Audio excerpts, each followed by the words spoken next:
estás? Bienvenido a Directo de tu CPU por Telestar Televisión, Supercable, Canal 3 y por Virtual Televisión, tu mejor alternativa a esta hora del día, siempre con lo último, lo inédito a nivel del panorama latinoamericano y mundial.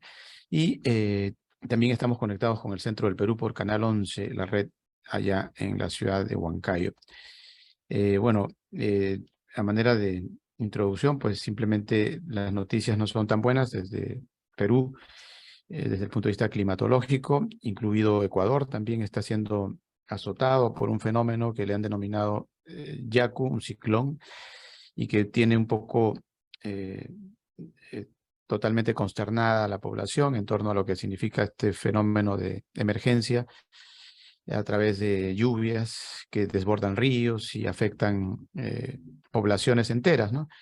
Dentro de las poblaciones afectadas, pues en Perú tenemos Tumbes, Piura, Cajamarca, Lambayeque, La Libertad, Ancash, incluido parte de la selva central, Oxapampa, nos dicen también por ahí, y Lima, que en la tarde-noche de ayer se vio con lluvias inusitadas, que no las veíamos desde cuando era niño. Creo que la última vez que vi una lluvia un poco más fuerte, incluso que la que se ha presentado. Pronostican que para mañana o para las próximas horas se dé una lluvia similar a la que tuve cuando niño y que tuve virtualmente o literalmente a mi madre cargándome por la avenida Bancay ante un río, así literal, ¿no? O sea, la avenida Bancay se convirtió en un río. ¿Por qué? Porque Lima no tiene alcantarillas, en Lima nunca llueve y jamás las autoridades pues se han preocupado por pensar de que ese panorama dantesco de lluvia pueda presentarse. Pero sí, este fenómeno no es de ahora, como lo dicen los que saben del tema, ya deviene de hace 40 años, ¿no? Se está presentando nuevamente y hay que prepararse. Yo creo que las autoridades tienen que trabajar en torno a esto, más allá de Lima, incluso en los lugares más afectados, donde sí es recurrente que tengamos este escenario de situaciones dramáticas que vive la población. Sin embargo, las autoridades hacen poco esfuerzo por estar presentes incluso en los lugares donde están suscitándose estos eventos. ¿Y producto o debido a qué?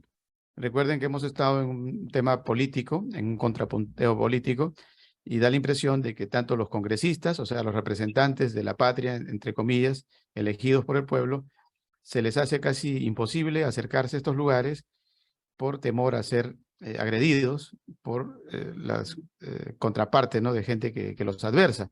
Igual sucede con los que están en el Poder Ejecutivo, ¿no? Difícilmente se acercan a los lugares porque todavía está de por medio ese factor de contrapunteo político que ustedes lo han observado en los últimos tiempos, que ha sido también bastante eh, irracional, ¿no? Por decirlo menos, y que ha traído muertes y heridos y gente que está totalmente consternada con la situación política a nivel nacional y que ha trascendido incluso a nivel internacional. Pero todo esto no es, podría ser de repente un escenario para alguien que quiera escribir una situación de dramaturgia, ¿no? Un escritor. No, esto es una realidad, ¿no? Y pasa en Perú, en el Perú de los últimos tiempos. Cada país tiene sus problemas. Tenemos por ahí a nuestro hermano, por ejemplo, de Buenos Aires, Argentina, el doctor Ricardo Santos, que nos va a acompañar hoy. Y seguramente él también tiene algunos escenarios similares o parecidos en la hermana República de Argentina, porque cada país tiene su pleito interno, ¿no? Lamentablemente estamos en esa vorágine de situaciones que no las podemos controlar totalmente. Pero dentro del escenario ya internacional, bueno, para el escenario nacional tenemos a la doctora Gabriela Vidarte, que también nos va a dar algunos alcances al respecto, que se encuentra acá en Perú, y ya cruzando un poco nuestras fronteras, allá en los países nórdicos, en Noruega, tenemos a la doctora Andrea Zamora Manés, que nos acompaña. Ella originaria de México, radica por allá por Noruega, y bueno, quizás sea con un panorama diferente, totalmente diferente, nos va a dar también algunos puntos referentes a lo que significa su estatus, por ejemplo, allá, de un hispano, de un latino, en un país nórdico. Y siempre dentro del camino a lo que va a ser nuestra próxima distinción honoris causa, realizarse pronto aquí en la ciudad de Lima y en Buenos Aires. Y bueno, la doctora Andrea está siendo nominada para esta distinción. También hemos invitado a la doctora eh, Gabriela, vamos a ver si se une también a este evento que próximamente estaremos realizándolo aquí en Lima. Y en Buenos Aires, pues el anfitrión será el doctor Ricardo Santo. Bien, con todo esto y mucho más dentro de nuestro programa de hoy, vamos a darle la palabra en primer lugar a Andrea, que se encuentra más alejada de nosotros. Andrea, coméntanos primero por qué te fuiste tan lejos, ¿no? Dejaste tu México lindo y querido y te quedaste por allá más de una década, ya estás acostumbrada ya a la vivencia nórdica, se te ve un poco fría. El clima te ha puesto fría. Coméntanos, Andrea, porque los mexicanos son bien calientes, ¿no? Bien espontáneos. Bienvenida Sí, sí, bueno, muchas gracias. y gracias por participar. No, no, primero que nada quiero darles las gracias a Jorge y a Ricardo por invitarme y por tomarme en cuenta. Yo estoy muy honrada de poder platicar ahora con ustedes y de poder pues estar en contacto también con el pueblo peruano y con muchos hermanos latinoamericanos. Muchas gracias por invitarme antes que nada. Sí, ya llevo acá un poco más de 10 años y la razón principal por la cual me vine para acá fue pues por estudios. Yo soy bióloga marina o bióloga de carrera y en el 2010 inicié mis estudios doctorales en biología evolutiva y biología y biodiversidad y me vine de México para acá, para Noruega, para estudiar mi doctorado en biología evolutiva y biología molecular enfocada a la biodiversidad marina. Esa fue la razón por la que vine inicialmente. Eh, bueno, han pasado algunas cosas después de realizados los estudios, pues entre otras cosas continué trabajando algunos años acá en algunos proyectos y pues aquí seguimos todavía en Noruega. Y sí, es cierto que el mexicano trae la música por dentro y cierto que sí, y me parece muy pues interesante lo que me menciona que estoy un poco fría, pero es que en realidad eh, tal vez es una de las influencias de la cultura nórdica que me ha afectado de alguna manera, pero espero que no me perciban así en lo absoluto, porque no, Ujú. me gusta mucho escuchar a la gente y me parece muy interesante lo que estábamos comentando hace un momento sobre los cambios climáticos que están experimentando ahorita en Lima. Me parece muy interesante, por eso es que estaba escuchándolos, pero no es que no me guste hablar, sí me gustó también. Bien, Sí. bien. Coméntanos un poquito sobre el clima. En qué temperatura estás en este momento, por ejemplo? Y si ya el sol se asoma como debe ser en Noruega. Mire, ahorita es justamente lo acababa de ver en el termómetro y ahorita estamos a -8 grados. Bueno, yo vivo en el centro de Noruega. Si ustedes ubican la forma de Noruega, es un país bastante largo. En la parte sur es ancho el país y después se va haciendo angosto hacia el norte. Y yo vivo justo a la mitad del país, en una ciudad que se llama Trondheim, y es una ciudad bastante fría en comparación con el sur de Noruega. Ahorita aquí estamos a -8 grados y ya no hace tanto frío. Hace 2 días, incluso ayer en la noche todavía estábamos a -18 grados y sí varía un poco la temperatura. Ujú. Entonces sí, ahorita estamos a -8 y nosotros decimos, ya no hace tanto frío, pero tal vez para otras personas que viven en lugares más cálidos estarían congelándose, pero para pues uno que ya está acá, ya no hace tanto frío para nosotros. -8 grados está bien, Ujú. podemos salir a la calle. Sin embargo, nos comentabas que el clima lo ves como que ha cambiado, ¿no? O sea, hay algunas situaciones que tú también percibes por allá que no son como hace una década atrás que tú llegaste. Sí, sobre todo, no tanto en 10 años que yo haya visto el cambio, porque 10 años en tiempo atmosférica, o pensando en tiempo atmosférico, 10 años no es mucho tiempo, Ujú, pero por comentarios de personas que ahora son mayores, que han vivido aquí desde más tiempo que yo, ellos sí comentan que los inviernos han cambiado, que son inviernos más fríos, que por ejemplo ahora que ya estamos a marzo, estamos prácticamente a 2 semanas de la Semana Santa y para mucha gente la Semana Santa pues es la época o una de las épocas más cálidas del año. Y aquí también, no es que tenemos sol y 30 grados, pero sí ya no hay temperaturas bajo cero para abril. Y ahorita como estamos y como vemos el pronóstico, vamos a estar a temperaturas negativas por más tiempo. Entonces la gente sí comenta que han visto inviernos más fríos y nevadas pues muy fuertes también, mucha nieve que se tapan incluso los coches o hay caminos que se cierran porque ha caído demasiada nieve que no es posible manejar, por ejemplo, ¿no? Entonces, ujú. sí se ha notado también un poco de cambio. Ok, ok, bueno, dentro de lo que significa el estatus, aparte del climatológico, pues se sabe que allá es un país rico en petróleo, en gas.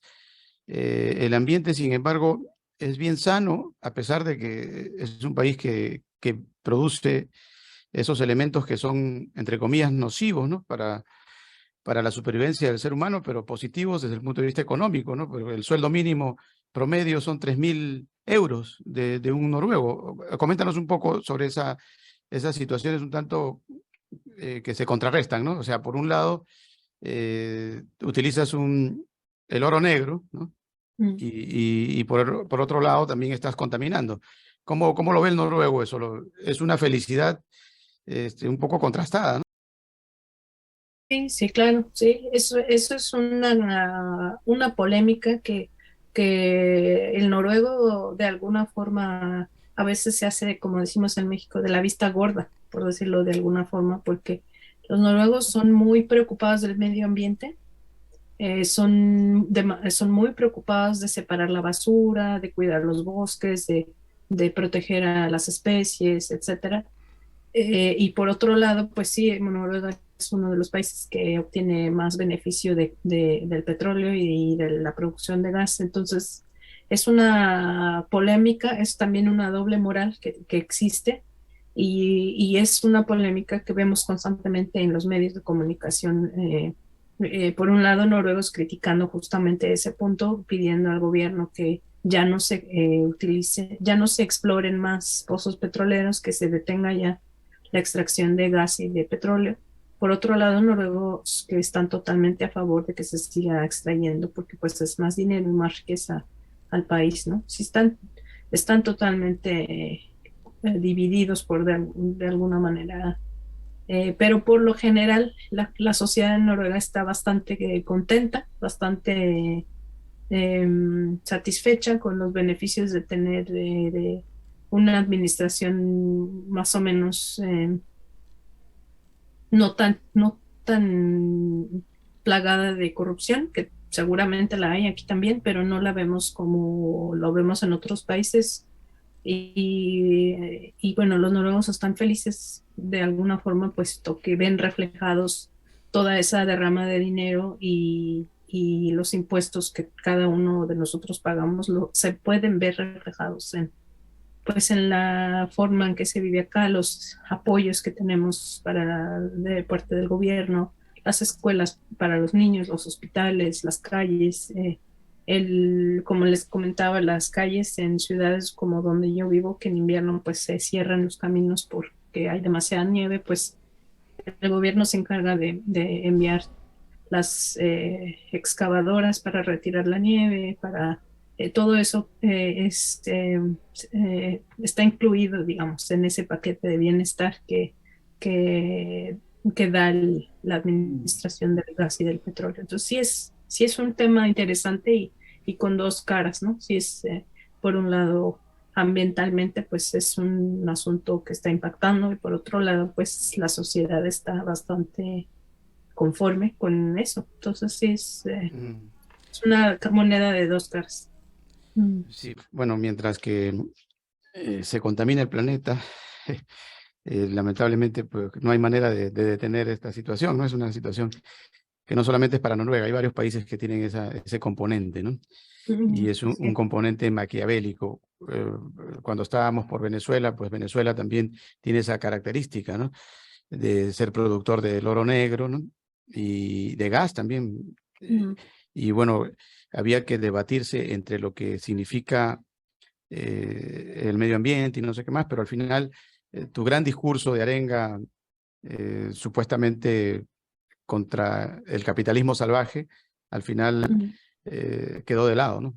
Porque se dieron cuenta de que no había otra forma de supervivencia sino a través del el único elemento para remate para Venezuela que los mantiene medio todavía con supervivencia, porque no se produce absolutamente nada en Venezuela, ¿no? mm, Eso es literal. Entonces, eso afecta mucho y hace de que el petróleo sea el protagonista de la película contra mm, cualquier, incluso ponencia supuesta de reivindicación social, humanitaria, arenga a favor de las grandes mayorías y no sé qué más. O sea, todo queda en un discurso que no existe realmente. ah, Bien, pero luego seguimos conversando más sobre estas temáticas sí, interesantes para el análisis, mm, para comprender incluso lo que significa la comodidad, ¿no? Muchos dicen, oye, mm, Noruega, un ejemplo, y ni hablar, sí, es un ejemplo, ¿no? Y seguramente la administración, como dice Andrea, pues tiene también algo positivo, ¿no? En torno a que no se ve la corrupción así tan suelta como la que tenemos en Latinoamérica, pero sí existe ese contrapunteo y ese contrapunteo no lo podemos también tapar porque es parte de la supervivencia del ser humano, lamentablemente. Tiene que mm. ver con eso. Vámonos con Gabriela. Gabriela, a propósito de sobrevivencia, por ahí nos planteabas en un comentario que hiciste sobre algunas leyes, algunas demandas que están siendo dejadas de lado, ¿no?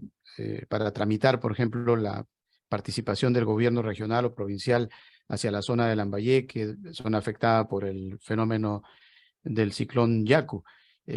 Hay una desidia al respecto, no se ha trabajado la plataforma adecuada como para que esto sea inmediato y que las autoridades aparezcan por allá o que se mande pues a gente conocedora de esta temática para ver cómo se hace con el drenaje, ¿no?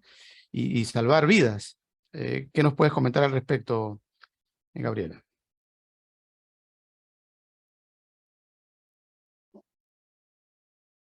Tu micrófono, Gabriela. Ahora sí.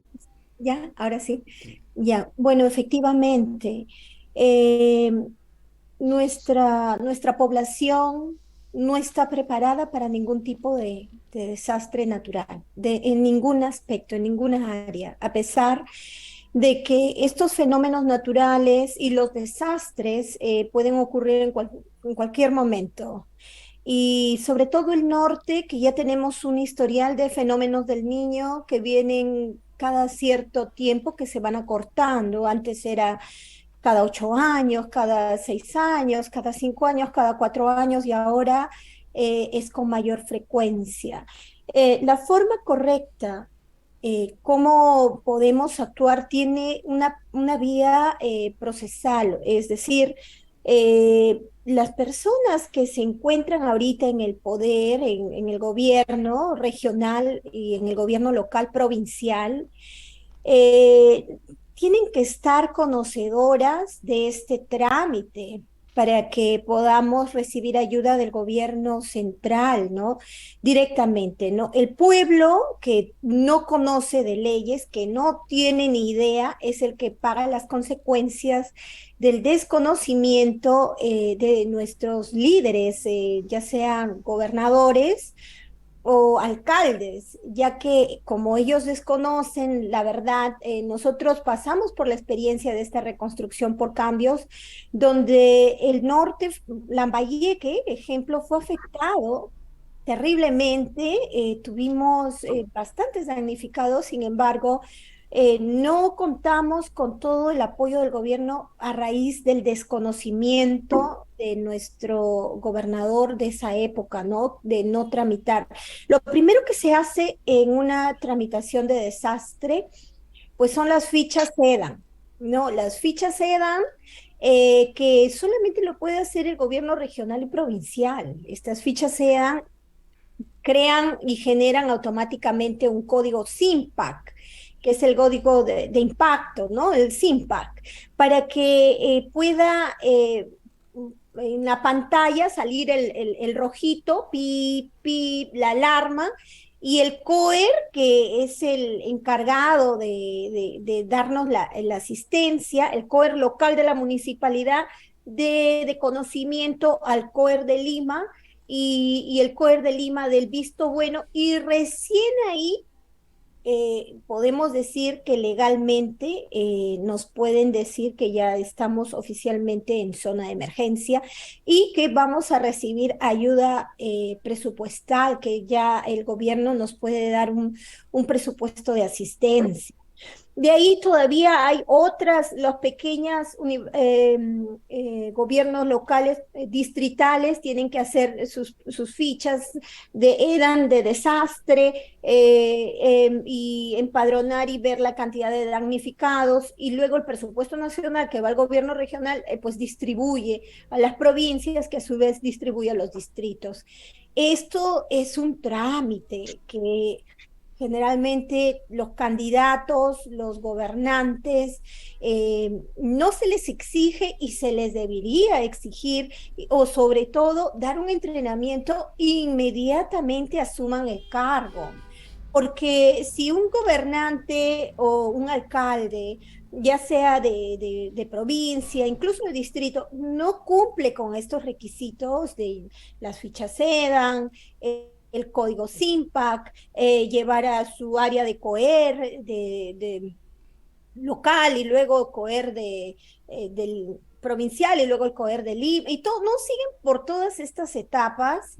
Entonces, nosotros no podemos tener la asistencia del gobierno central, y estas son etapas que no podemos nosotros obviar, porque usted sabe que el presupuesto no es algo que se puede desviar así injustificadamente. Entonces, tenemos nosotros el pueblo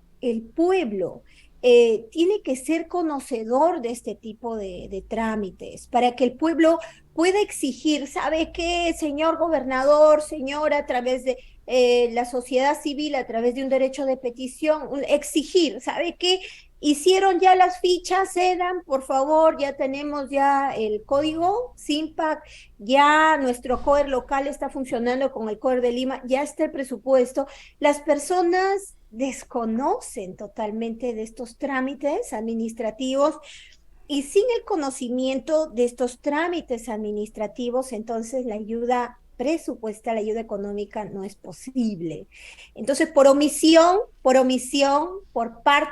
desconocimiento por parte de nuestras autoridades locales y regionales, pues no tenemos o no recibimos quizá la ayuda correspondiente, y la gente dice, y culpa al Estado, culpa al gobierno central. No, ellos no nos ayudan, no, nadie. No.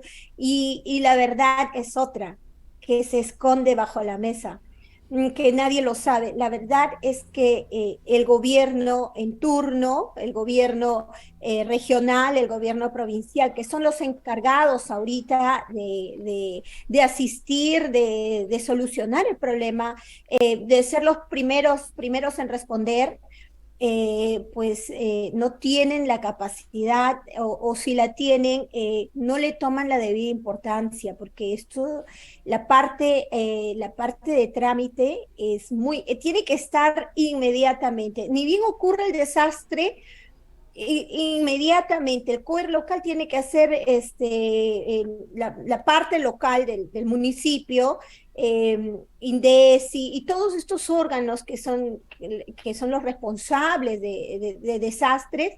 Por ejemplo, en Estados Unidos hay FEMA, pero No tenemos un órgano parecido a FEMA en el Perú, pero deberíamos tener algo que exclusivamente en el momento del desastre actúe de inmediato, que controle, pero sobre todo el primer fiscalizador debería ser el pueblo.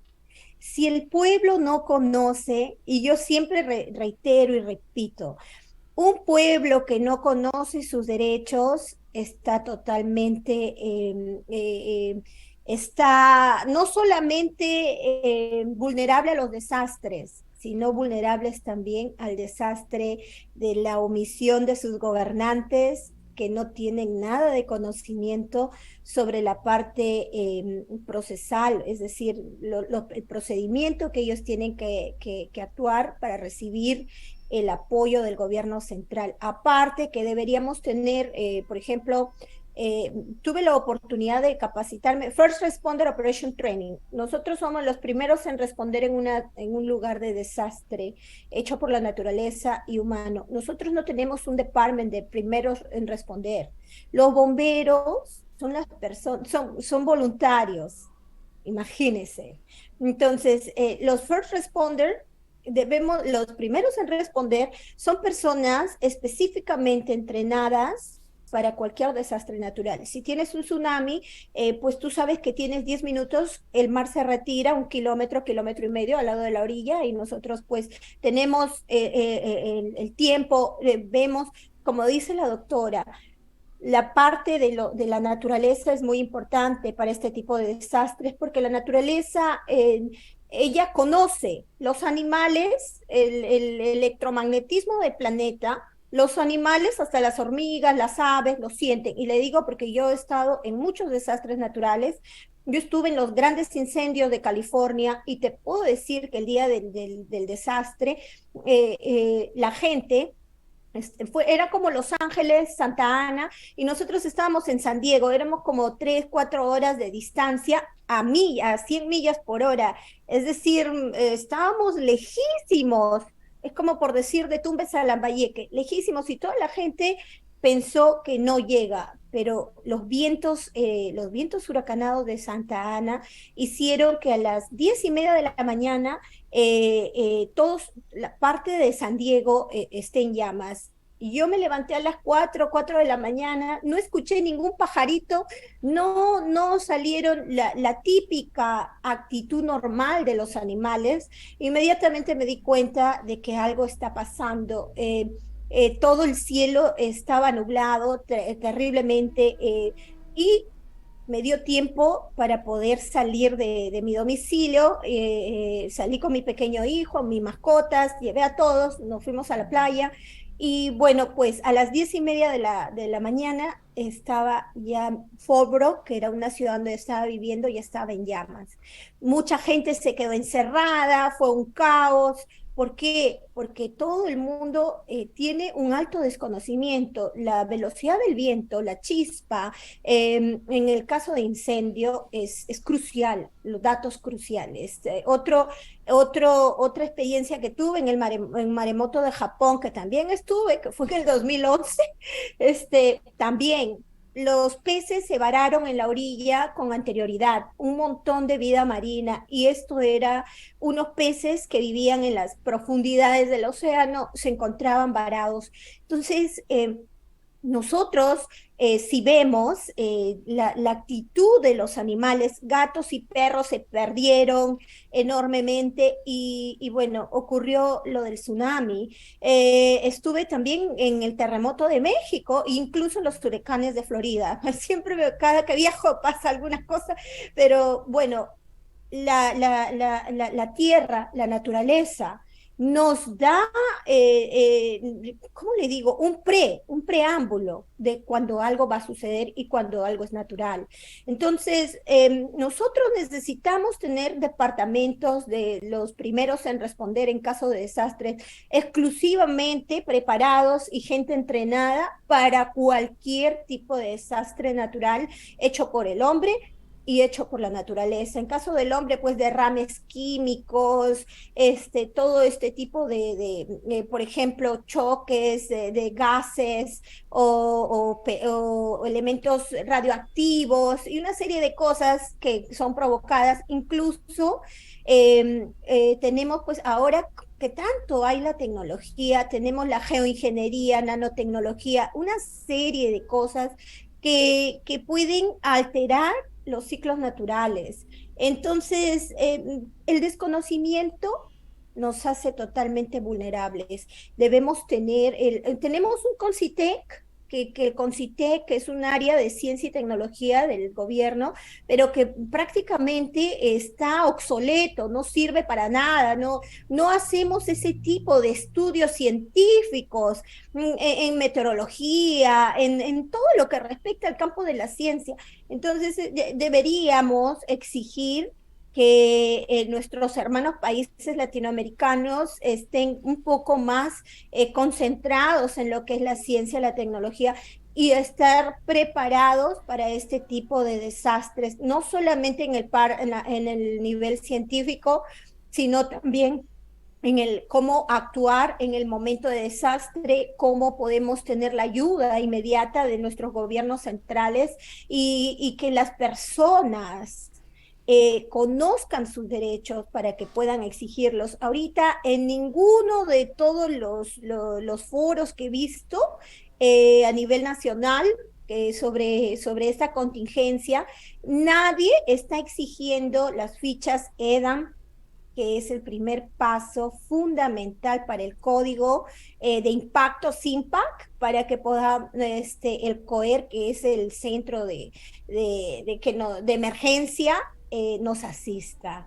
Si nosotros no exigimos, si nuestro pueblo desconoce que tenemos que exigir este trámite a a los alcaldes provinciales y al gobierno regional, pues ellos entonces por desconocimiento o por negligencia, si no hacen estas fichas y estamos abandonados de la ayuda del gobierno central, ¿no? Entonces hay que tener pues, conciencia en este tipo de cosas. Bien, bien. Gracias, doctora Gabriela. Por si acaso nos avisa cuándo va a viajar a Buenos Aires o a Noruega para que estén preparados, porque parece que por donde usted va, ¡Ay, Dios mío! ya para que el doctor Santos se prepare, o Andrea también, ¿no? Dios mío, sí pasa cada cosa. Vámonos con el doctor Santos. Coméntenos, ahí en Argentina hay un exceso de calor, hay una situación también totalmente diferente a lo habitual, que se puede estar suscitando en torno a la población, más allá de los componentes que también a veces hacen que esto se convierta en algo más agudo.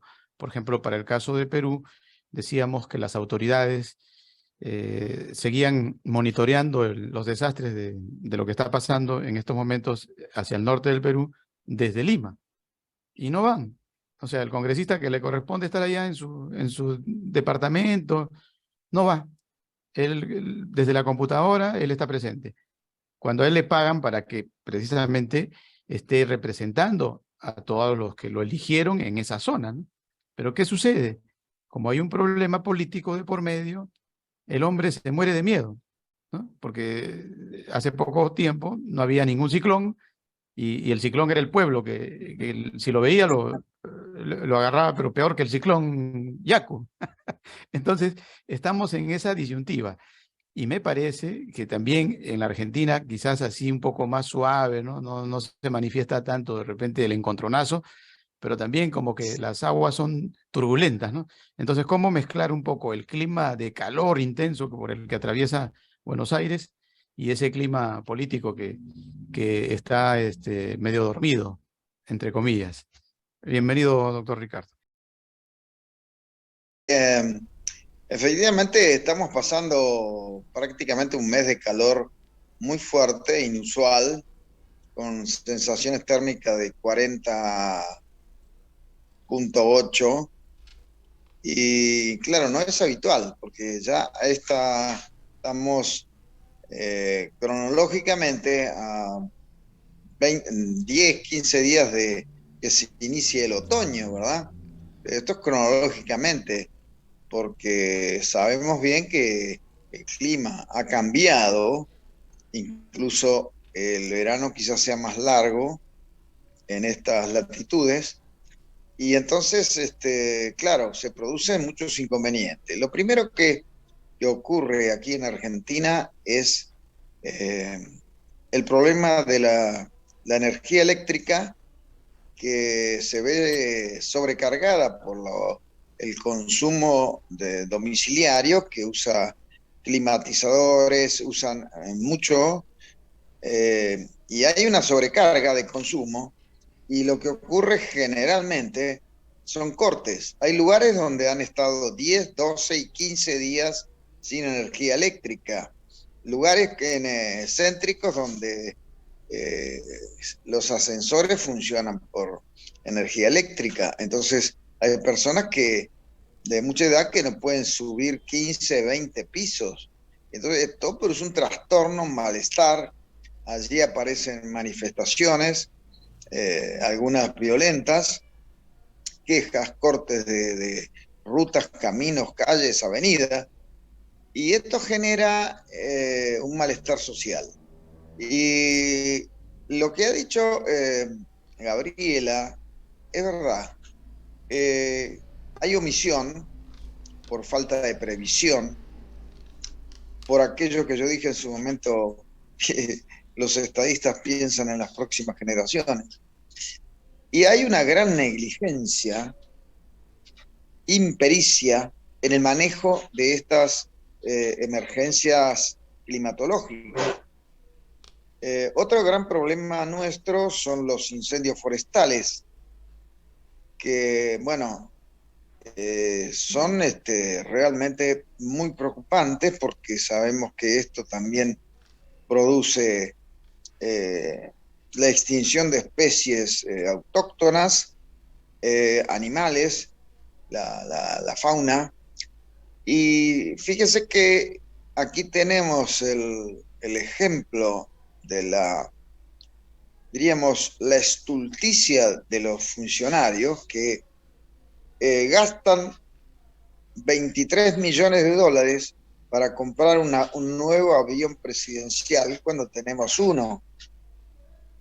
Y no se compran aviones hidrantes para combatir la propagación del fuego forestal, donde desaparecen especies muy valiosas, pero sobre todo altera además el ciclo climático. Entonces, evidentemente, el presidente actual de Argentina, el señor Fernández, no ha tomado en consideración, y de esto de hace ya 20 años de gobierno kirchnerista, que no ha tomado en cuenta que tenemos un país extenso. Hay en el sur especies coníferas que son fáciles de tomar fuego. Hay un turismo irresponsable también. A veces tenemos en el sur el problema de los pseudo mapuches, un problema estratégico de que no se ha tomado verdadera dimensión, porque los mapuches no son autóctonos, no son naturales de Argentina, sino que eran unas tribus que vinieron de Chile. Eran muy violentos, asolaban con lo que se llamaban los malones, que eran invasiones a ciudades donde mataban a los hombres, se llevaban cautivas a las mujeres, degollaban niños, y a esa supuesto, porque ahora parece que estamos en la era de la autopercepción. Es decir, depende cómo yo me autopercibo, tengo una realidad que la puedo hacer valer ante los demás. Y no voy a entrar en la ideología del género, pero sí estos señores pseudo mapuches que han cometido delitos desconocen la autoridad, la bandera, la constitución de la nación argentina, y el gobierno kirchnerista está entregando miles de hectáreas a esos pueblos que ni siquiera pueden probar que son naturales, aborígenes de la etnia que pregonan. Entonces tenemos un conflicto bastante importante. Estoy trabajando en un informe muy detallado. ¿Cuál es la estrategia? Porque parece que los gobernantes no perciben o son cómplices de esta autodenominada etnia mapuche.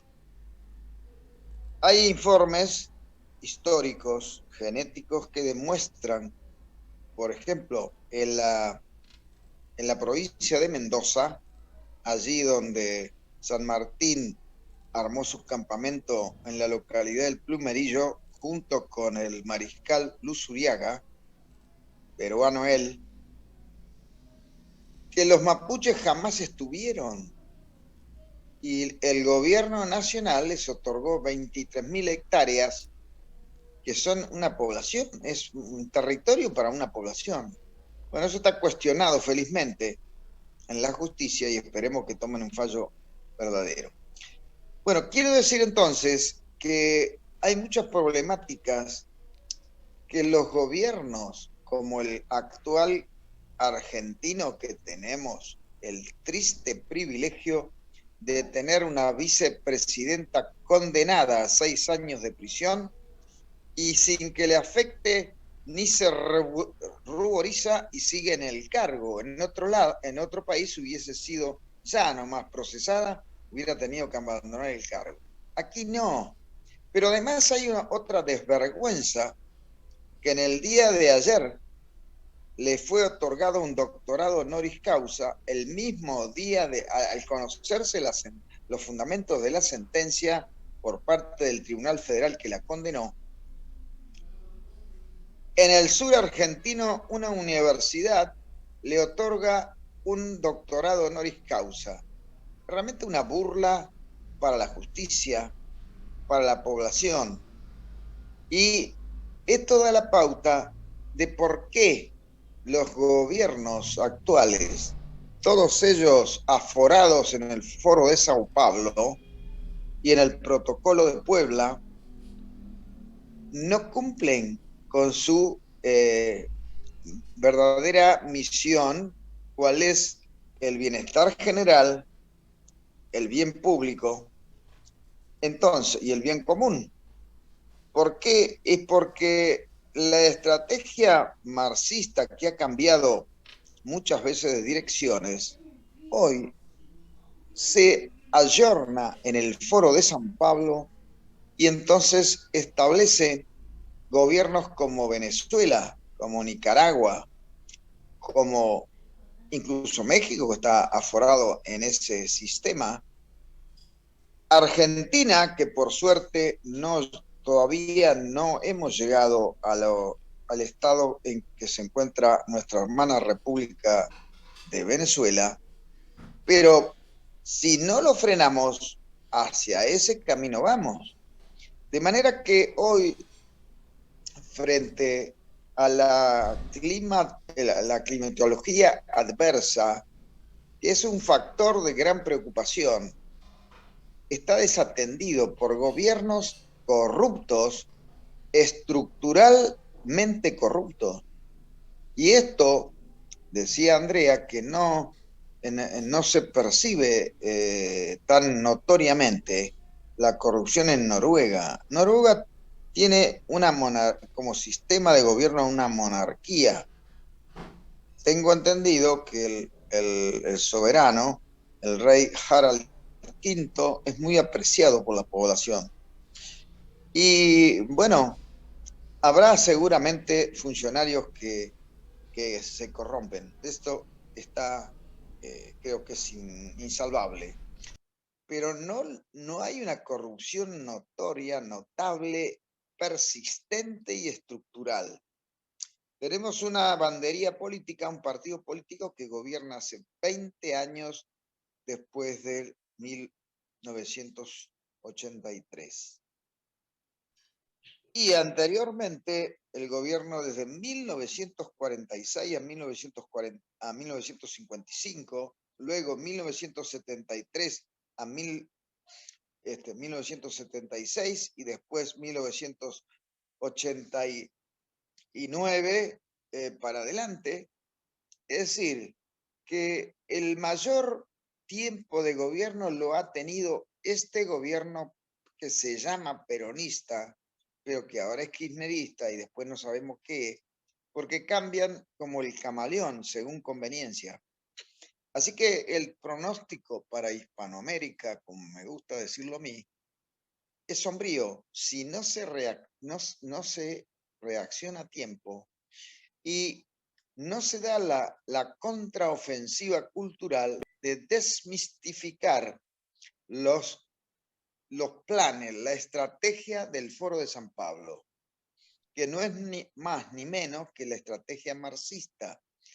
Y esto es el último zarpazo que da en Hispanoamérica el marxismo.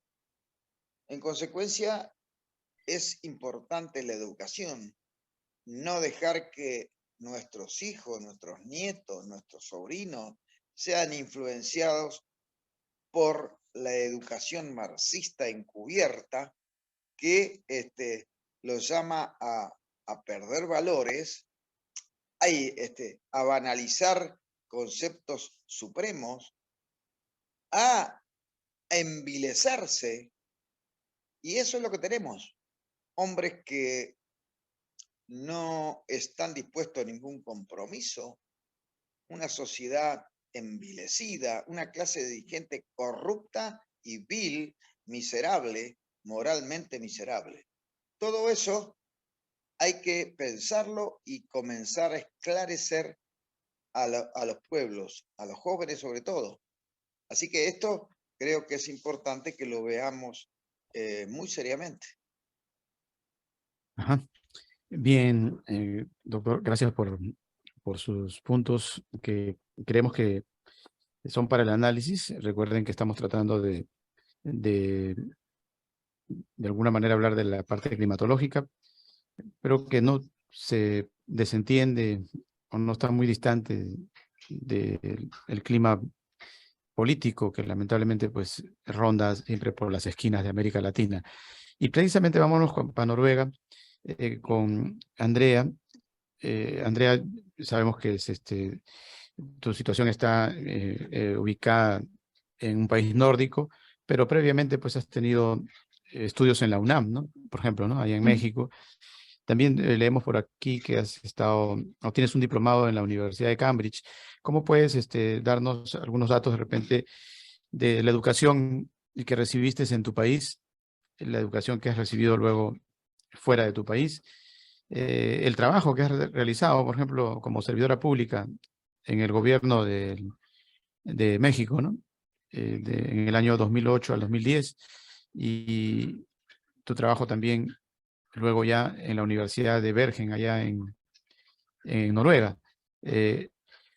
Tanto en el estudio y como en el trabajo, ¿cuáles son las diferencias? Por ejemplo, sabemos que en América Latina somos relajados, a veces se llega tarde al trabajo, a veces si te da la gana faltas, no sé, hay algunas cosas que son bastante ligeras en Latinoamérica, pero por allá pues creemos que, al menos en el Japón, por ejemplo, eso es infalible, ¿no? La gente es muy disciplinada. No sé, en Noruega, qué variables hay.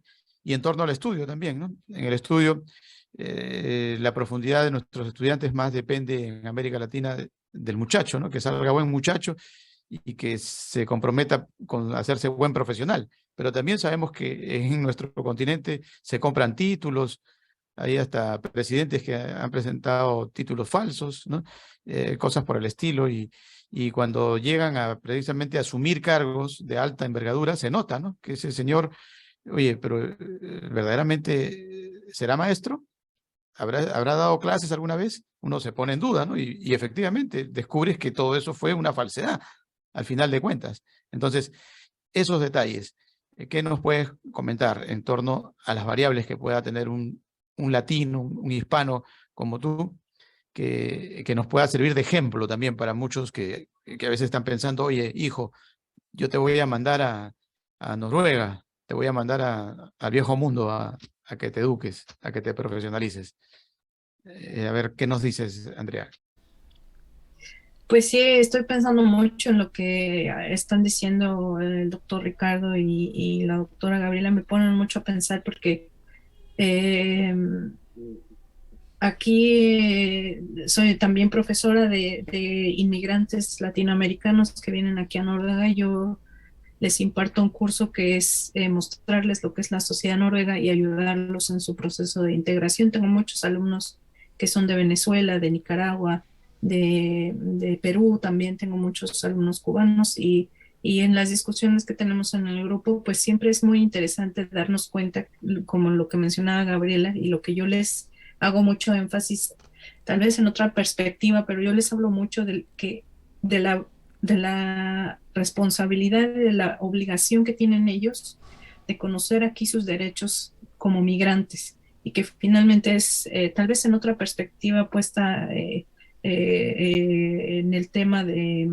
la reacción de los gobiernos cuando cuando ocurre un desastre natural, pero lo que decía Gabriela me parece muy importante porque un pueblo bien educado y bien informado es la diferencia totalmente. Creo que si hay algo que yo he visto como egresada de la UNAM o como egresada de la universidad pública que tenemos en México, que afortunadamente sigue siendo pública, yo veo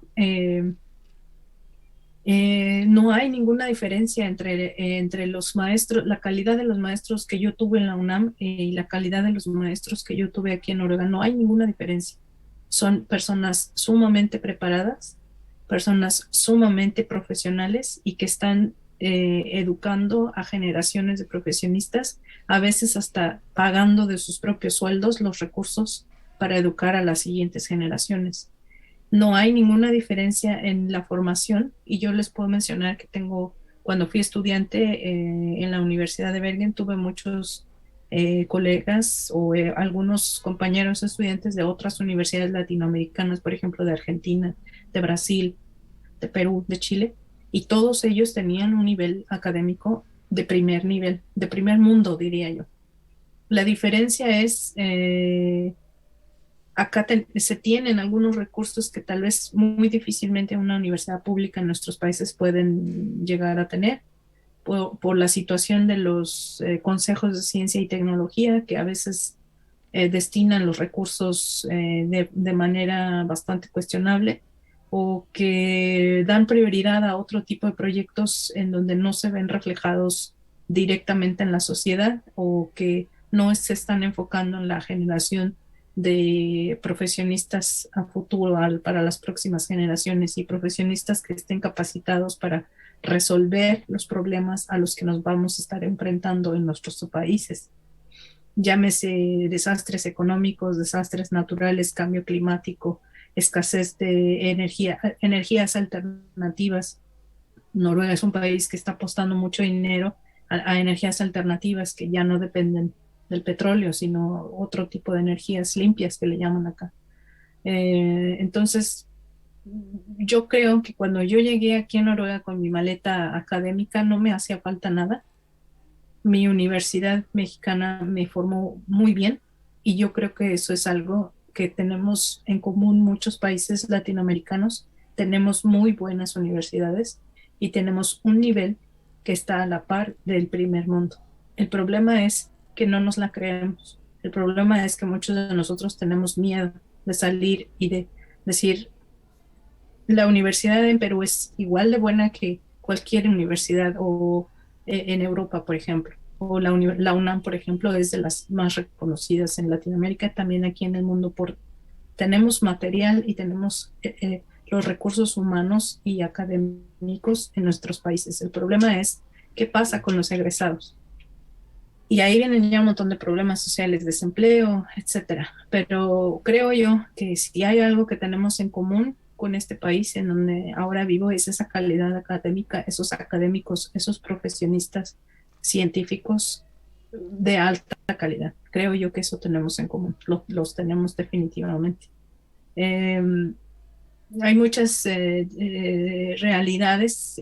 La forma como se administran aquí los recursos es realmente ejemplar, es sumamente ejemplar. Cómo el Estado noruego administra cada corona que a mí me descuentan de mi sueldo, que yo pago mis impuestos. La cantidad de personas que pagan impuestos aquí en Noruega es casi el 100% de las personas pagan impuestos, incluso no, aunque están desempleados, siguen pagando impuestos. Y es bien alto, ¿no? Es bien alto el impuesto que Es cobran muy ahí. alto. Es el más Y eso es alto. una gran diferencia Ah, en cuanto, por ejemplo, en México, y supongo yo que en muchos países de Latinoamérica, igual que la cantidad de personas que evaden impuestos en México es brutal. Y la cantidad de personas que reciben compensaciones fiscales es también brutal. Y eso es algo que nos diferencia, creo yo, a los países de Latinoamérica con este país, que aquí las personas ven socialmente muy mal a alguien que no paga impuestos. Aquí todos los noruegos pagan felizmente el 35% de su sueldo al Estado, felizmente y sin reprochar, sin quejarse en lo absoluto. Y pagar 35% de cada corona que gana uno aquí es muy alto, es bastante, sí. porque sabemos a dónde se va ese dinero, lo vemos reflejado, pero también la gente confía en sus administradores, confía en sus organizaciones, en que ese dinero va a estar de vuelta reflejado, que algo que en ningún país de Latinoamérica confiamos en nuestros políticos y en nuestros administradores. No, no es posible. Hemos perdido totalmente la confianza en cualquiera que asuma el poder, sea de un partido o sea de otro. Hemos perdido totalmente la capacidad de confiar en ellos, ¿no? ¿Y Con justa razón. el acceso a la educación superior es directo o tiene un filtro o todos ingresan? ¿Cómo es? No, los muchachos aquí pueden escoger dos líneas de educación cuando terminan la escuela preparatoria, cuando tienen los muchachos en 16 años, ellos pueden elegir una carrera técnica, que en 2 años ya tienen un diploma que puede ser, por ejemplo, para como electricistas, como plomeros, como fontaneros, jardineros, todos este tipo de oficios están regulados y requieren un diploma para que puedan trabajar, lo cual asegura al mismo tiempo que van a recibir un sueldo tabulado por los colegios, por los gremios profesionales. Y o los muchachos pueden elegir también una carrera, una preparatoria o un bachillerato de 3 años, en el cual estudian un año más y terminan preparados para entrar a la universidad.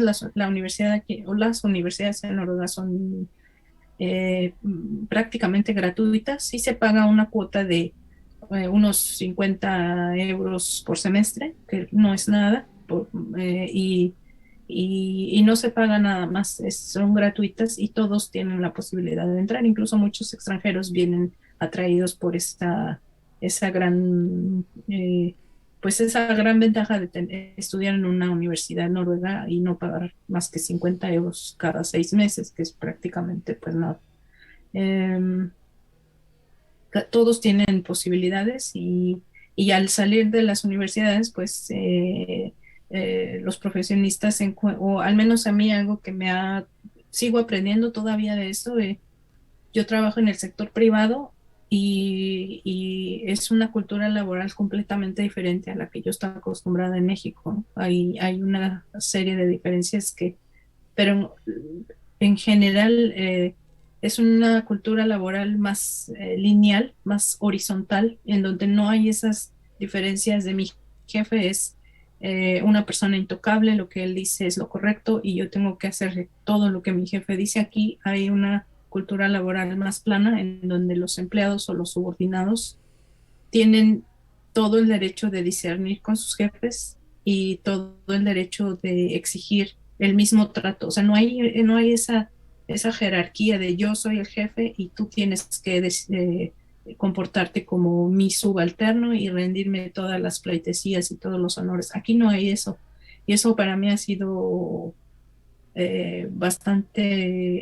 un segundo choque cultural, porque Yo estoy acostumbrada a trabajar 12 horas, bueno, estaba acostumbrada cuando vivía en México a trabajar en 3 trabajos diferentes, 12 o 13 horas al día para ganar, pues nada, ¿no? Y ser tratada por mis jefes pues mal, acosada o negreada, como decimos popularmente en México, que me están negreando, pagándome nada, pues, trabajando horas extras sin tener sueldo, llevándome trabajo a casa, trabajando sábado y domingo, etcétera. Aquí eso no está permitido.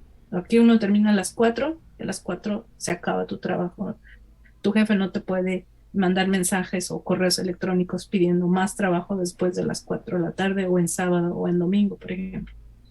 Entonces es una cultura pues diferente de respeto a los derechos, pero también de una cultura en donde desde muy niños, mi hija es nacida aquí y tiene 5 años, y desde muy niños se les enseña a los valores de la solidaridad, de ayudar, de conocer tus derechos, de conocer, de manifestarte si no estás de acuerdo, si se te está tratando de forma injusta, manifestarte y decirlo. Eso es algo que también creo yo que en nuestros países, tristemente, pues ya se ha perdido totalmente. Y coincido con lo que decía Gabriela. Necesitamos conocer nuestros derechos para poder demandar a los que son ahorita los políticos y decirles, no están haciendo su trabajo, no me están respetando mis derechos, están violando todos mis derechos totalmente, pero no los conocemos y no nos los están enseñando en las escuelas. Ya no tenemos, en México, por ejemplo, ya no hay clases de civismo, que eran en donde leíamos la Constitución artículo por artículo, a civismo y clases sociales, esas materias en donde nosotros en México estudiábamos la Constitución mexicana para saber nuestros derechos, fueron eliminadas de los planes de estudio públicos, ya no existen. Cuando yo era estudiante en secundaria, que tenía 12, 13 años, todavía me tocaron esos cursos. Ya no existen ahora, porque es demasiado riesgo para los niños que sepan sus derechos, porque si no, cuando sean grandes, van a reclamar y van a exigir. Entonces hay que eliminar esas posibilidades de que se enteren. Y tenemos generaciones, tristemente, de personas que ignoran totalmente lo que está escrito en la Constitución de nuestros países, ¿no? Bien, Andrea. Bueno, dentro de lo que nos comentas, tiene que ver mucho también con el pago de los impuestos, ¿no? Que si el Estado no recauda fondos, pues no hay cómo financiar educación gratuita, no hay cómo financiar todas las facilidades que nos comentas, ¿no? Lamentablemente aquí en nuestros países, los impuestos, como son, cuanto más evadas, eres más pillo, eres más hábil, eres un próspero comerciante o lo que te plantees en la vida. Lamentablemente, esa es la escuela que se difunde por las calles, ¿no? Incluso por las universidades. Hay algunas universidades que son fachadas simplemente y no son ni universidades. Entonces hay un poco de situaciones bastante difíciles de comprender, pero es parte precisamente de la cultura que nos hace falta, ¿no? De aprender. Y lo que nos comentas, pues nos permite un poco acercarnos a esa realidad que necesitamos pulir en nuestros países de cara al futuro, ¿no? Ahora, algo final sobre esa parte que mencionabas de la nacionalidad. Leíamos que por ahí que por más que tú tengas un hijo nacido en Noruega, eso no te da derecho a la nacionalidad noruega, ¿no? No como acontece en Estados Unidos, por ejemplo.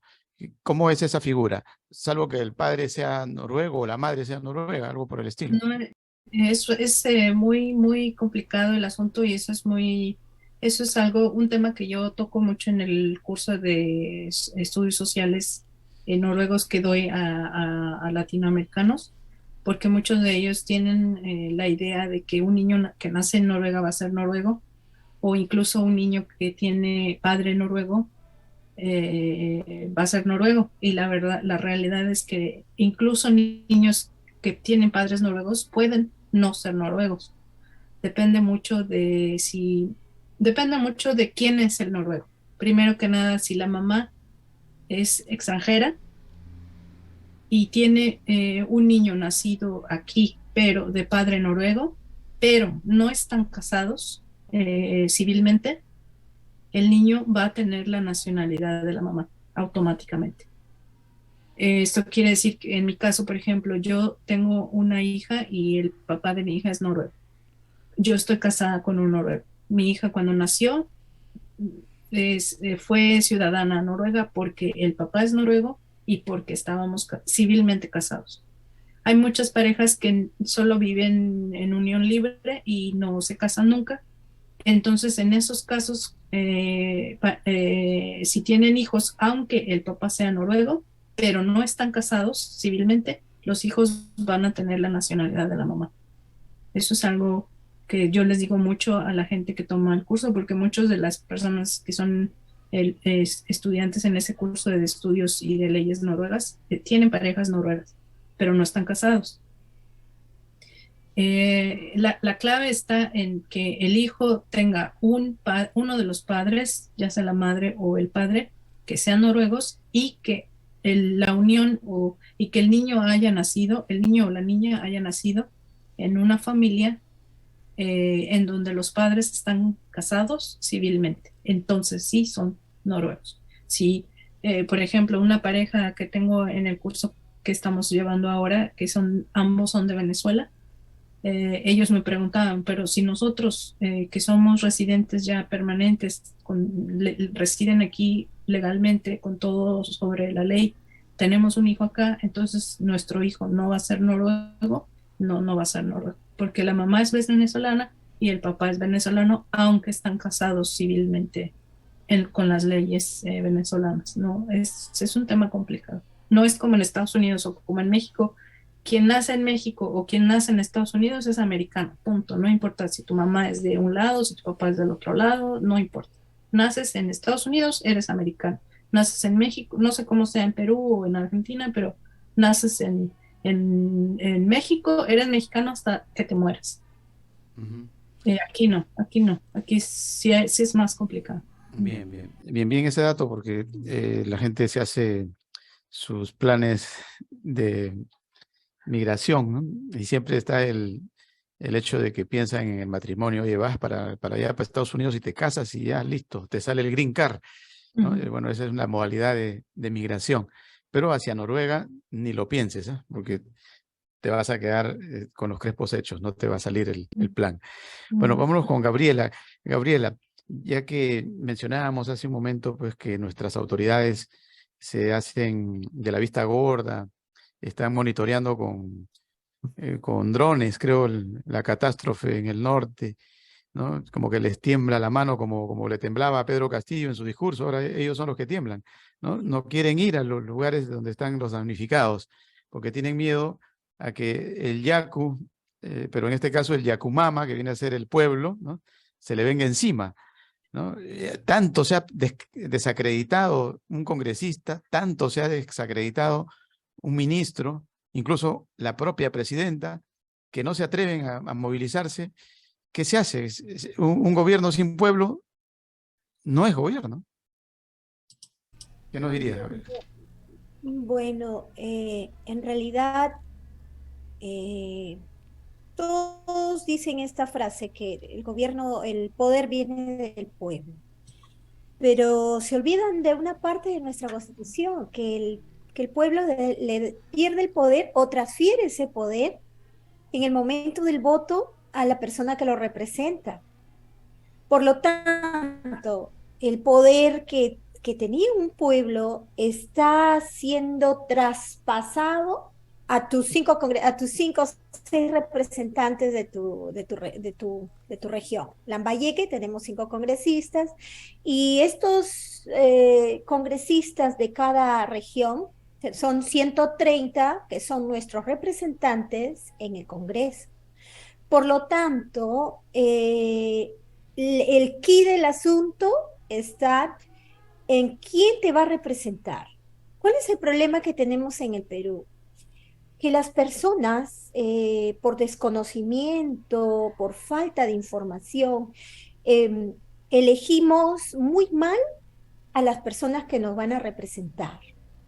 Y nuestro representante es una persona que en los requisitos para ser un congresista, que esto de urgencia debemos modificar es peruano de nacimiento y 25 años de edad. Cualquier persona es nuestro representante.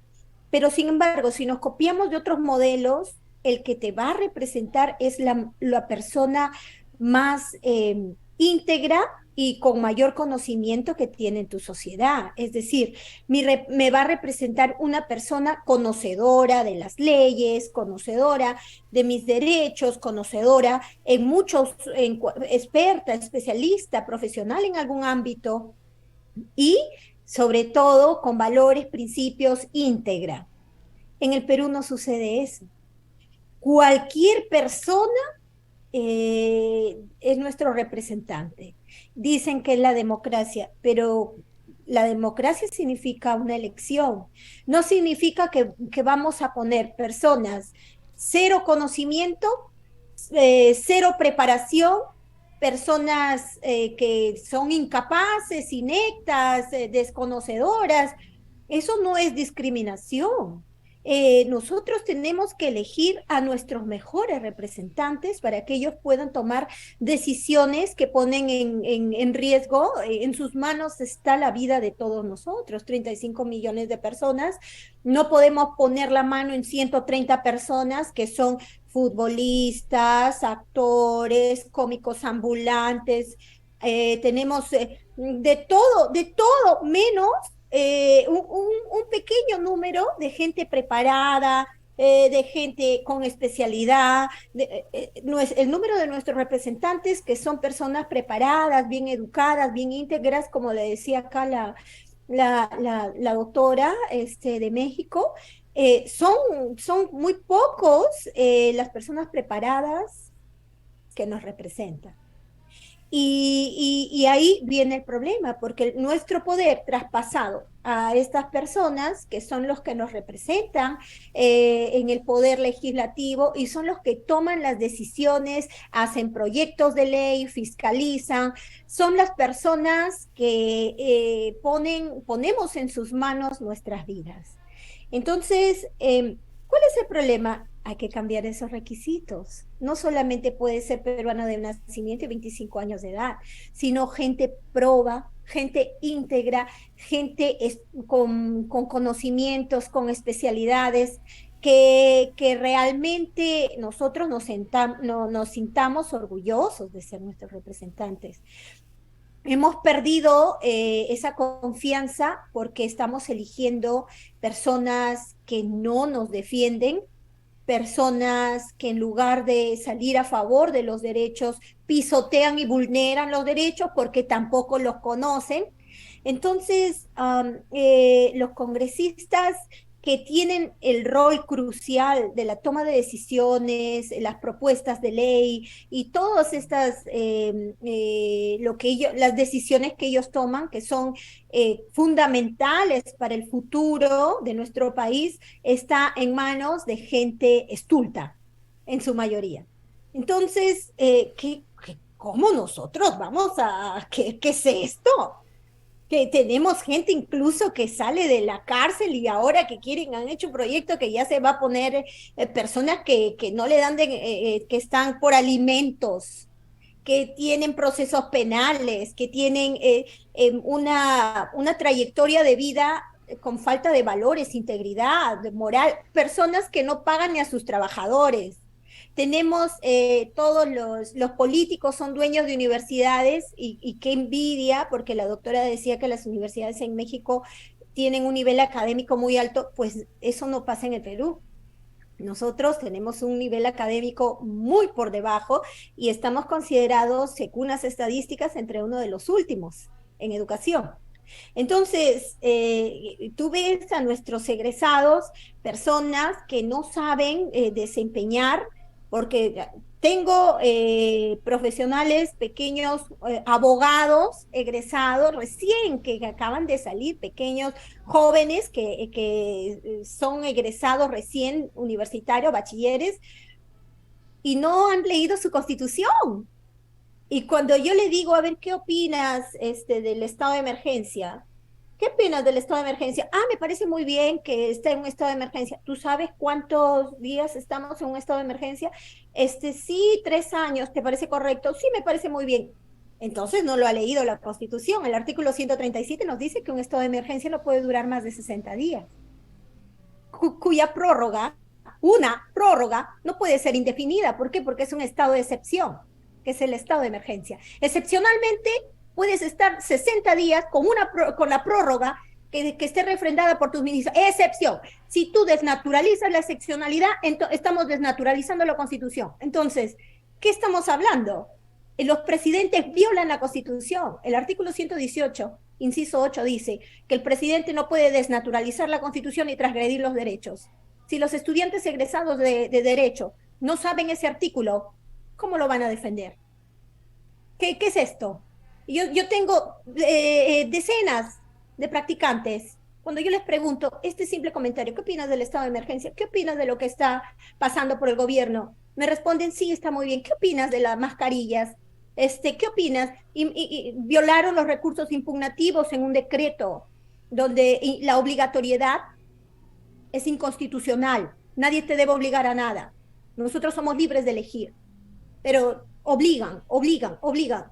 Y si los nuevos abogados no cuestionan eso, ninguno de nuestros decanos de colegios profesionales, ni el de biólogos, médicos, abogados, nadie cuestiona las barbaridades que está pasando. Ahora tenemos un pueblo que está marchando.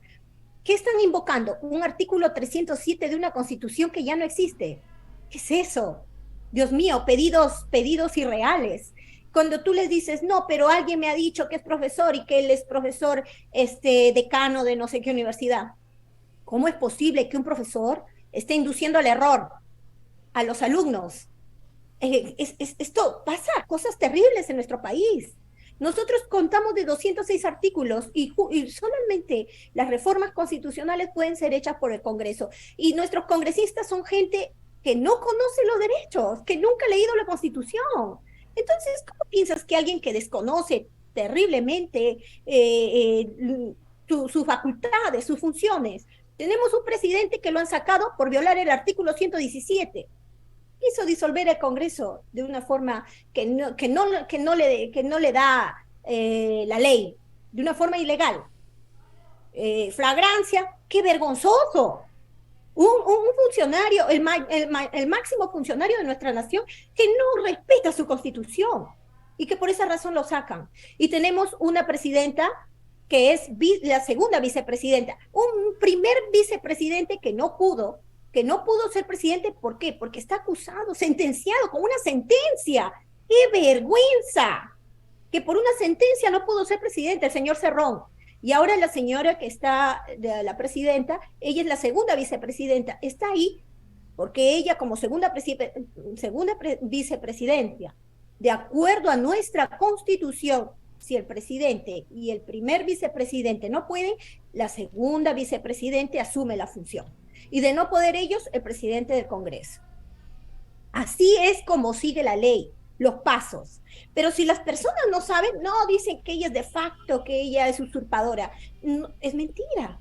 Ella está con toda la legalidad ahí, esa señora. El problema es que es del mismo grupo del partido que ustedes, que nosotros, que toda la mayoría le ha dado el voto. Quienes votaron por Castillo, votaron por Cerrón y votaron por la señora Boluarte. Es el mismo conjunto. Entonces, no hay usurpación. ¿Qué estamos hablando? ¿Qué estamos pidiendo? El cambio de presidente. Cambiar de presidente nos trae a la quiebra. Es un gasto presupuestal terrible. Aparte, no tenemos cuadros. ¿A quién vamos a colocar ahí legalmente? Ir a votaciones. El jurado nacional no es un circo. No piensan que es su chacra. El pueblo, ¿qué está exigiendo?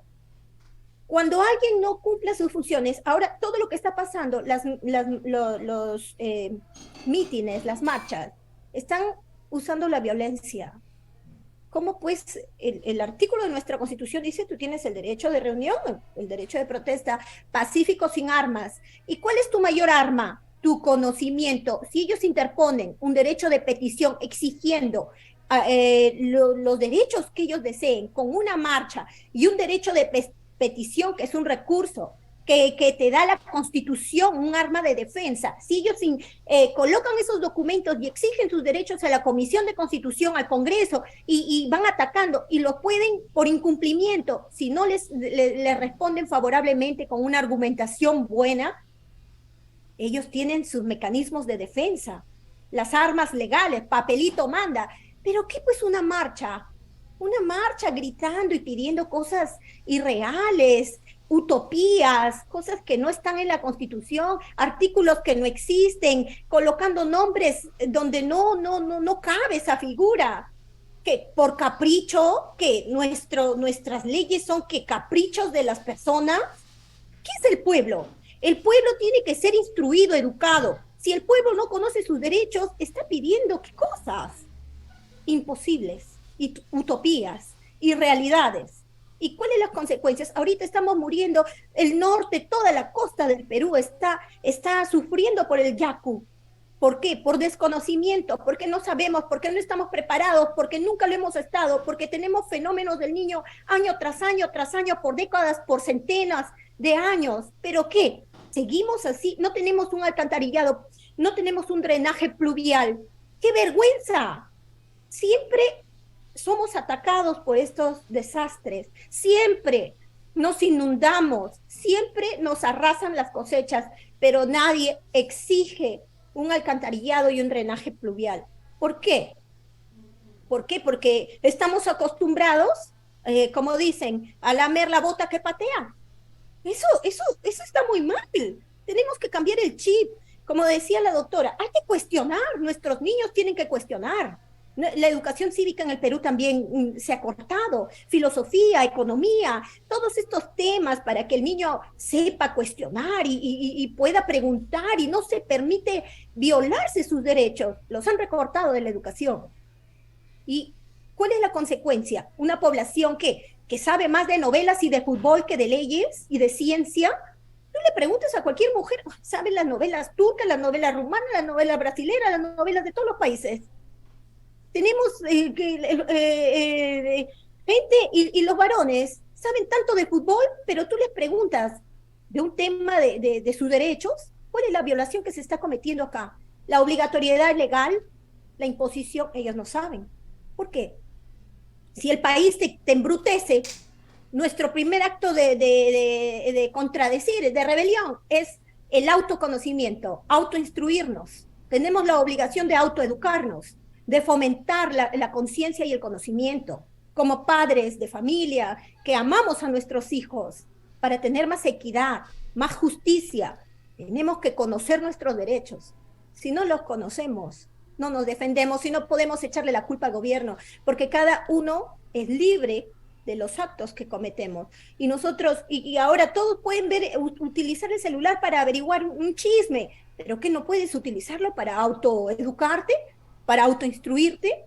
Las personas, los grandes sabios, no estudiaron en universidades, pero teníamos profesionales en todos los ámbitos. Se autoeducaban, se autoinstruían. Y en nuestro pueblo, discúlpenme la palabra, la idiotización masiva, con los medios de comunicación, TV chatarra, con todas esas, promocionando la desunión, la violencia, el miedo. Miedo baja las defensas. No hemos hecho nada, pero nosotros como persona, el cambio de nuestro país tiene que ser el cambio de cada ciudadano en su conciencia. Autoeducarnos, exigir, leer un artículo diario de su Constitución, que la madre le enseña a su hijo cada mañana un solo artículo, y en 206 días tenemos un ciudadano, un niño preparado para cuestionar, levantar su voz, y un joven que no va a permitir la violación de sus derechos en ningún aspecto.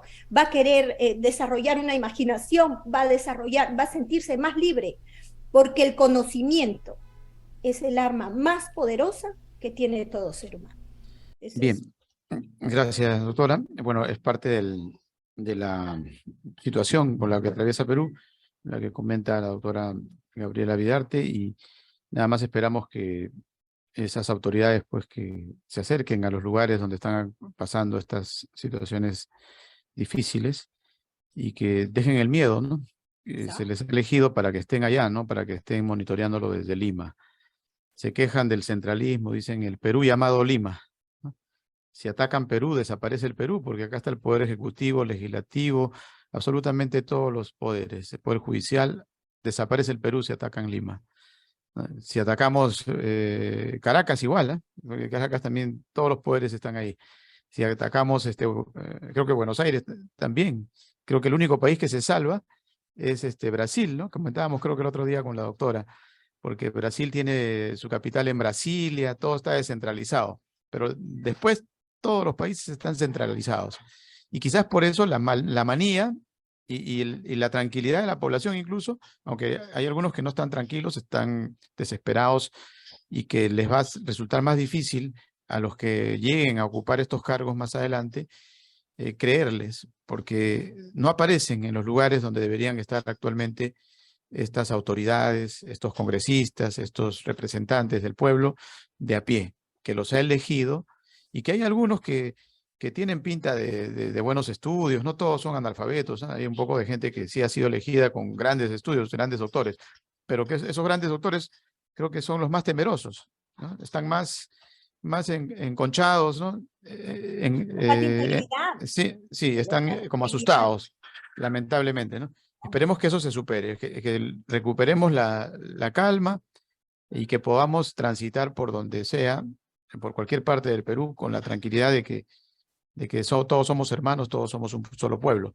Ya para finalizar, doctor Ricardo Santos, algunas reflexiones de lo que ha escuchado sobre Perú, sobre México, sobre incluso el primer mundo noruego, con su contraparte, la intoxicación del medio ambiente, ¿no? Ellos son felices a costa, eso sí, hay que decirlo, a costa del oro negro, ¿no? Y del gas, elementos contaminantes. O sea, esa felicidad es entre comillas.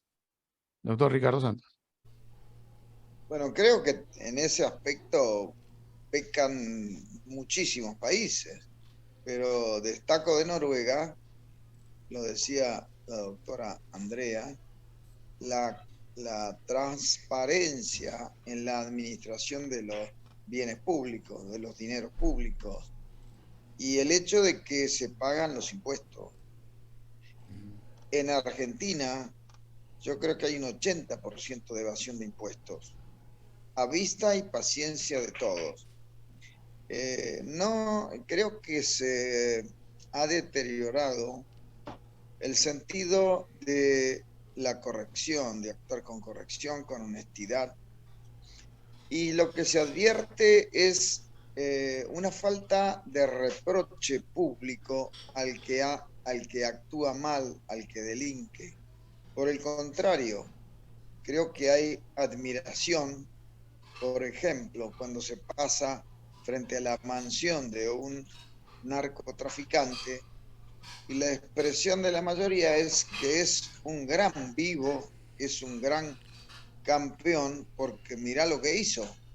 Entonces, esta falta de reproche público al mal es lo que origina la tolerancia al delito, al mal comportamiento y a todo los males que eso entraña.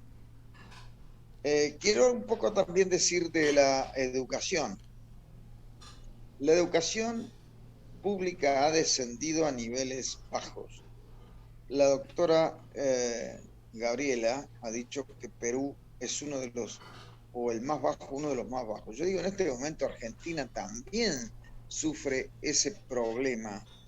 ¿Por qué? Y porque los maestros se han sindicalizado y los sindicalistas, los representantes de los maestros, son sujetos, en el caso de Buenos Aires, por ejemplo, es una persona que no es docente, da una pésima imagen de higiene y de arreglo personal, pero son sindicalistas enriquecidos. Tenemos gremios cuyos secretarios generales son hipermillonarios, digo yo. con clubes deportivos a su nombre, grandes empresas, sus parientes se han enriquecido. ¿Y cómo hace un sindicalista que gana un sueldo, supongamos como un obrero, y que tendrá gastos de representación por el gremio? ¿Cómo hace para tener semejante fortuna? Bueno, no hay ninguna duda. Está en la corrupción, en connivencia con el gobierno. Eso es indudable. Si tenemos una vicepresidenta que cuando fue presidente del país en 2 periodos y 8 años, y ahora es vicepresidente de la nación, que condenada está ejerciendo el cargo sin ningún rubor, sin sonrojarse siquiera. ¿Qué podemos esperar? ¿Cuál es el ejemplo que baja hacia los demás? Y en cuanto al conocimiento, que decía la doctora, la capacidad, la idoneidad, nuestra Constitución dice que todos somos iguales ante la ley y admisibles en los empleos sin otra condición que su idoneidad. Bueno, yo le puedo decir que el 90% de los diputados, o sea, representantes del pueblo, así entrecomillado, porque se representan a ellos mismos, son personas que no han presentado un solo proyecto de ley, y algunos han presentado proyectos risueños, por ejemplo, uno que se declare capital nacional del asado en tal lugar, capital nacional del embutido, del chorizo en otro lugar, y es vergonzoso. Pero si usted ve que la presidente de un país, luego de robar, y es una causa sola, porque tiene más de 20 causas, todas por corrupción, todas por apropiarse de dinero, es multimillonaria. ¿Y qué se puede esperar? Por eso insisto que la estrategia del Foro de San Pablo es embrutecer al soberano, es decir, al pueblo, hacerlos clientes mediante el empobrecimiento sistemático de la clase media para hacerlos cada vez más dependientes. Nosotros tenemos en Argentina, que somos 44 millones de habitantes, 17 millones de personas que están subvencionadas con un plan y que no han visto trabajar a sus padres. Entonces, así un país no puede aguantar. ¿Y qué es esto? Bueno, son clientes políticos porque ellos van a seguir votando a estos delincuentes, verdaderos delincuentes. Ya a la vicepresidenta le podemos decir delincuente, rea, condenada, porque ya la condenó un tribunal federal. Si no, no estaría haciendo una querella por injuria. Pero como ha sido condenada, hoy los periodistas que son valientes y los ciudadanos valientes le dicen rea, condenada, delincuente. Y esto pasa de hace 2 días que se verificaron todos los argumentos de la sentencia. Y tiene además numerosas causas en que también le espera la sentencia. Bueno, todo esto no es más que el desarrollo de la estrategia del Foro de San Pablo. Por eso insisto en la contraofensiva cultural, enseñar como dijo la doctora Gabriela, cuáles son los derechos. Habría que enseñarlo esto desde el 5º grado primario, no solamente en el secundario, ya desde entonces, ya qué le corresponde al ciudadano. No es posible que tengamos, en el caso, yo veo con mucho pena, soy docente universitario hace 32 años, y veo que han pasado los alumnos un secundario muy light, donde uno hace preguntas mínimas y no pueden responderla. Tenemos un triste privilegio que también la mayoría de los alumnos del secundario no aprendió a comprender los textos, por eso estamos tan bajos en estas pruebas que se realizan mundialmente. Pero esto es todo lo mismo. Hay que reaccionar, hay que dar la contraofensiva cultural. Si no, seguiremos siendo, diríamos, números en un contexto donde los vivos, los astutos, los sinvergüenzas se quedan con el poder. Y otra cosa importante es hacerles saber desde niños que son representantes. Quiere decir que el poder no lo tienen ellos. Ellos están representando a quien tiene el poder. Nosotros somos mandantes y ellos son representantes. Por lo tanto, hay que hacerle efectiva las responsabilidades que ellos tienen como representantes de quién, del mandante. Esto es un contrato. Entonces, el mandante es el pueblo, el soberano es el pueblo. Y esto no lo sabe la gente, es que no lo comprende. No lo comprende. Entonces, si esta comprensión estuviera en la mente de la gente, no, usted no puede ser representante nuestro. ¿Por qué? Porque es un sinvergüenza, tiene antecedentes penales, no sabe nada, no tiene ni la mínima cultura. Tiene que ser los mejores, tiene que haber requisitos, no solamente la edad y la nacionalidad. Tenemos que ponerlos más aptos. Le digo que en el Congreso de la Nación Argentina, durante estos gobiernos kirchneristas, los diputados juraban por Néstor Kirchner, muerto gracias a Dios, por Cristina Kirchner y el pueblo peronista. Tienen que jurar por Dios o por su honor y por la patria, no por Néstor Kirchner, ni Cristina Kirchner, ni Juan Perón, porque no son la patria. La patria somos todos. Entonces, esos juramentos son inválidos y reflejan la ignorancia, la ineptitud de esos representantes. Fíjese, el preámbulo de la Constitución nuestra dice: nosotros, los representantes del pueblo de la nación argentina, reunidos en Congreso General Constituyente, bla, bla, bla. ¿Sabe qué dice la Constitución de los Estados Unidos? En el preámbulo dice: nosotros, el pueblo de los Estados Unidos de Norteamérica.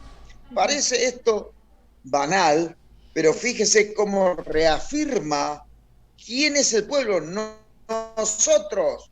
Y en la Constitución argentina dice: nosotros, los representantes del pueblo de la nación argentina, etc., ordenamos esta Constitución.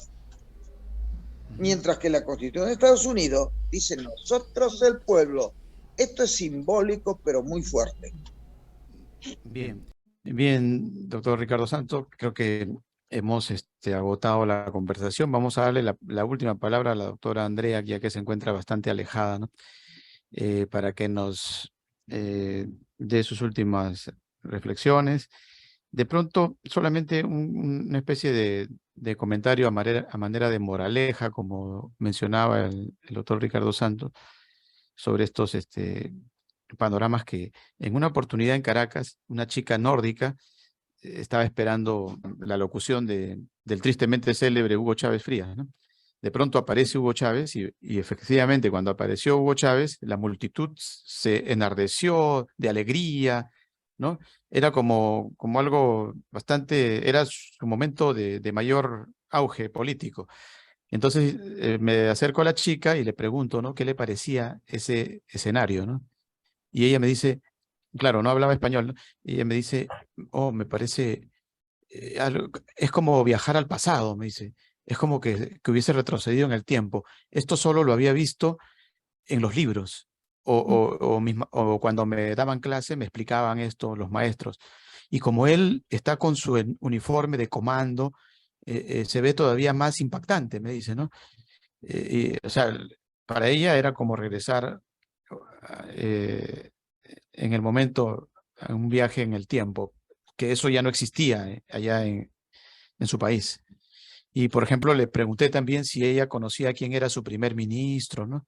Y me dice, no, no sé ni me importa. Es más, no a mí, sino a todos. No nos interesa quién sea. Porque ese señor, para remate, no, yo veo que acá salen todo a la prensa, los ministros y no sé qué más, pero allá no nos interesa. ¿Por qué? Porque ese señor dona parte de su tiempo al Estado. El Estado no le paga un céntimo por hacer eso, ¿no? No le da ni siquiera le da la casa, ¿no? Creo que ellos mismos tienen que pagarse su casa y no sé.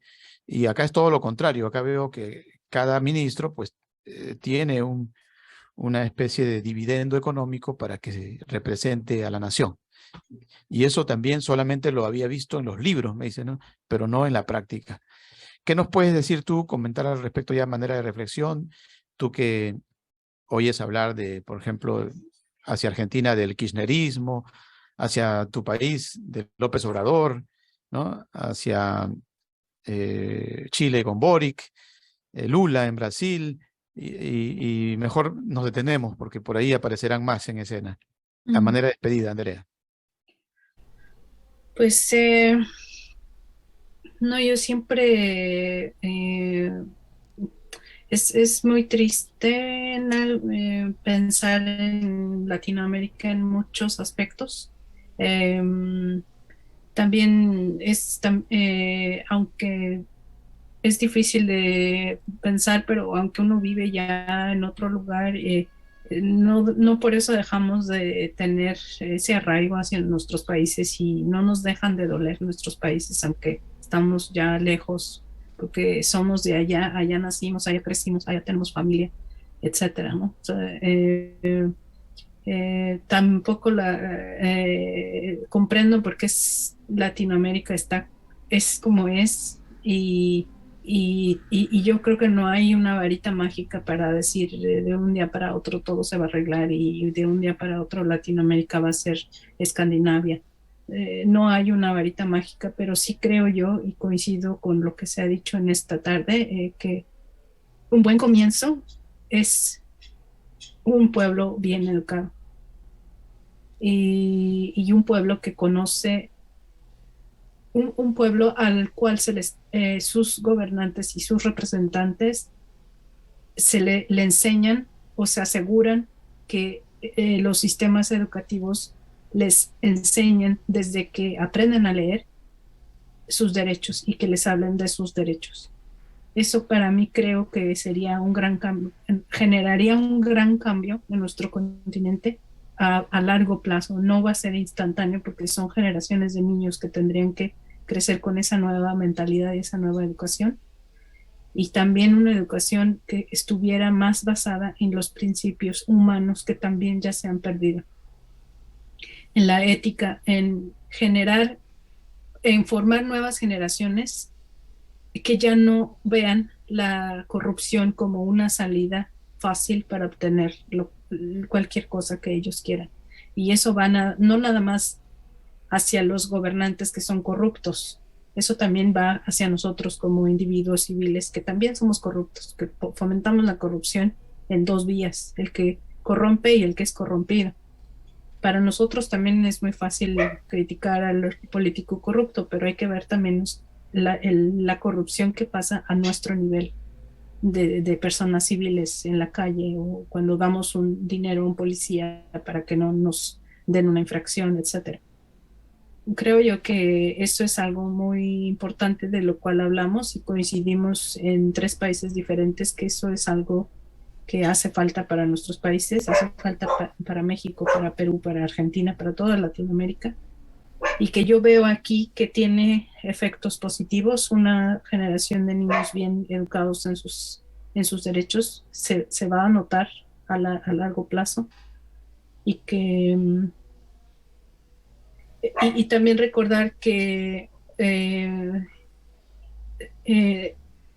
la gente aquí está acostumbrada a confiar en sus políticos o en sus representantes, algo que también se mencionó. Nosotros ya no tenemos, ya no tenemos la capacidad de confiar en ellos, la hemos perdido la esperanza o la fe, o no sé cómo llamarle, la confianza en nuestros gobernantes, ya no la tenemos, no hay ninguno solo que valga nuestra confianza en ningún país. Eso es algo también aquí que es muy evidente.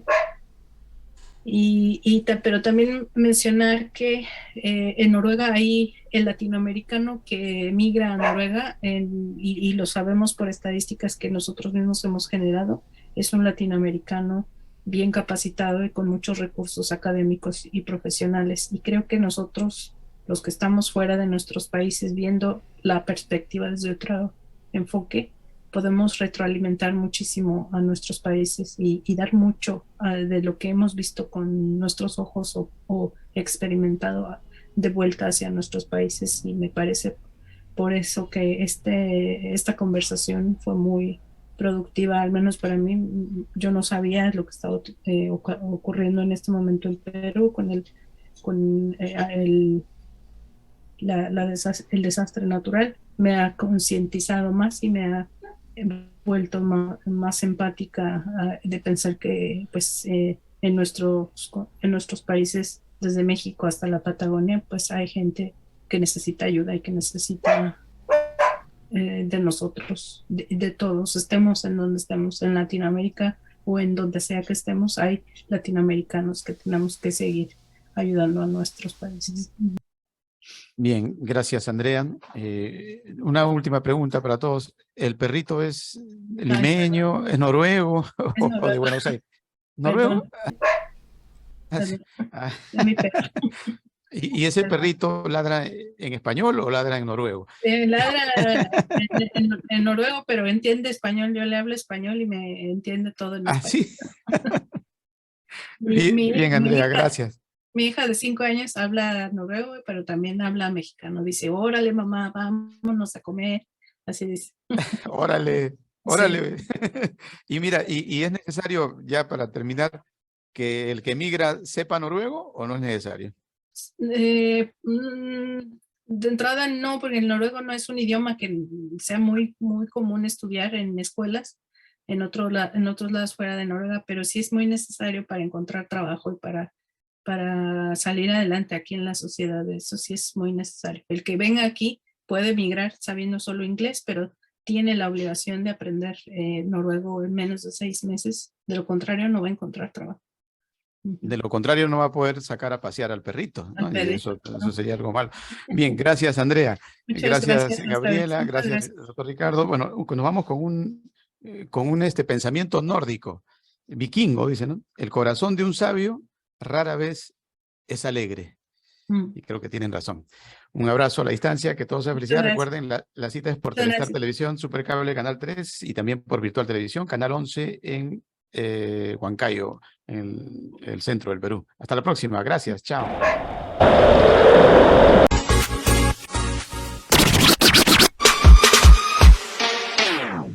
Talking shit about me, bitch, you think I really care? I've been grinding hard for all this shit, now you wanna compare? You can see results, never quit, fuck your bitch. Everyone in the next fucking money, listen to this. Yo, I better run, little fucker. Get on my way, motherfucker. I'm coming for the #1 spot, cause I can make this shit look like a gunshot. Gunshot, gunshot, gunshot, gunshot, gunshot, gunshot, gunshot. If I can make this shit blow up like a gunshot.